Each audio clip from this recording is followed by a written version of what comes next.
सनातन धर्म में सांप की भी पूजा होती है और मोस्टली नागपंचमी तो उनका ही एक त्यौहार भी माना जाता है। इवन दो इंडिया में तो एक ऐसी लोकेशन भी है जहाँ सांप को एक फैमिली मेंबर की तरह रखा जाता है, मतलब उनका एक सेपरेट रूम भी होता है। नागपंचमी क्यों मनाया जाता है, क्यों हम सांपों की पूजा करते हैं, ऐसे बहुत सारे क्वेश्चंस होंगे आपके मन में भी जो मेरे मन में भी थे, लेकिन इस वीडियो में हम दोनों को ये बात क्लियर हो जाएगी। स्वागत है आपका मेरे इस चैनल में फैक्ट्स एंड एक्सप्लोर। नागपंचमी हम क्यों मनाते हैं? वैसे तो शिव पुराण जो हमारे विशेष ग्रंथों में से एक है, उसमें नाग देवता की पूजा के बारे में विशेष रूप से लिखा हुआ है। तो नाग देवता का संबंध शिव जी से तो है ही, क्योंकि वो उनके गले में विराजमान है एज अ नेकलेस। वो एक नेकलेस के एक आभूषण की तरह है उनके गले में, जिनका नाम है वासुकी। वासुकी नाग जो है वो उनके गले में एज अ नेकलेस की तरह रहते हैं। तो आपको ये तो पता है कि जब समुद्र मंथन हुआ था तब सबसे पहले हलाहल विष निकला था, उससे सारी दुनिया का बचना मुश्किल था, इसलिए शिव जी ने उसे अपने कंठ में रोका था, मतलब कंठ में धारण करके रखा था। लेकिन आपको ये पता है कि समुद्र मंथन कैसे हुआ था? क्योंकि समुद्र मंथन के लिए बहुत सारी चीज़ें लगी थी। तो समुद्र मंथन के लिए नागों के जो सुप्रीम थे वो बने थे एज अ रस्सी, एज अ रोप उनको यूज़ किया गया था, जिसमें एक साइड खड़े थे देवता और एक साइड खड़े थे राक्षस। दोनों ने अपने अपने साइड से जोर लगा के उसे खींचा, तब जाके समुद्र मंथन हुआ। और उसमें से सबसे पहले निकलने वाली चीज़ थी हलाहल विष।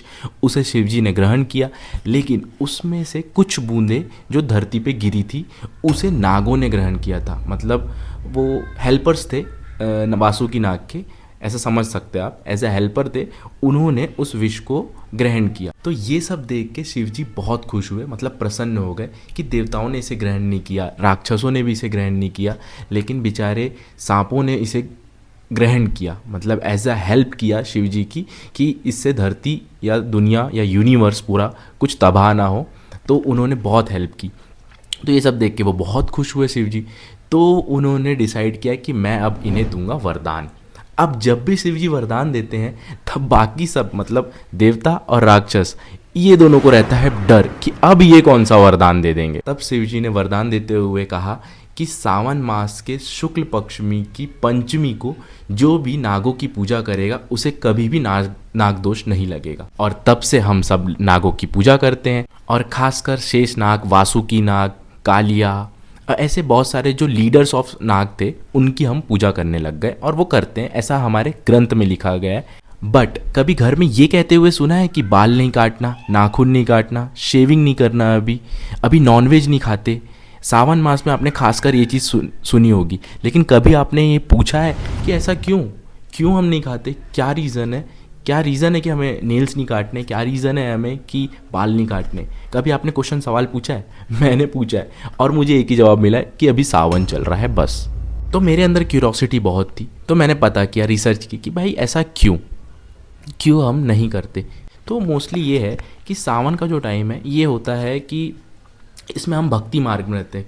तो जो भी ये क्रिया है, जैसे मतलब ये एक्टिविटीज़ हो गई सारी, समझ लो नेल कटिंग हो गई और हेयर कटिंग, शेविंग, ये सब तामसिक रूप में आता है। तामसिक मतलब कि आलस हो जाता है, तो उससे भक्ति और तपस्या के मार्ग में थोड़ा सा प्रभाव पड़ता है, इसलिए हम उसे नहीं करते। अब मोस्टली 3 टाइप के गुण होते हैं, मतलब क्वालिटीज़: तामसिक, राजसिक और सात्विक। सात्विक मतलब कि प्योरिटी, नॉलेज, मतलब श्रद्धा और ज्ञान।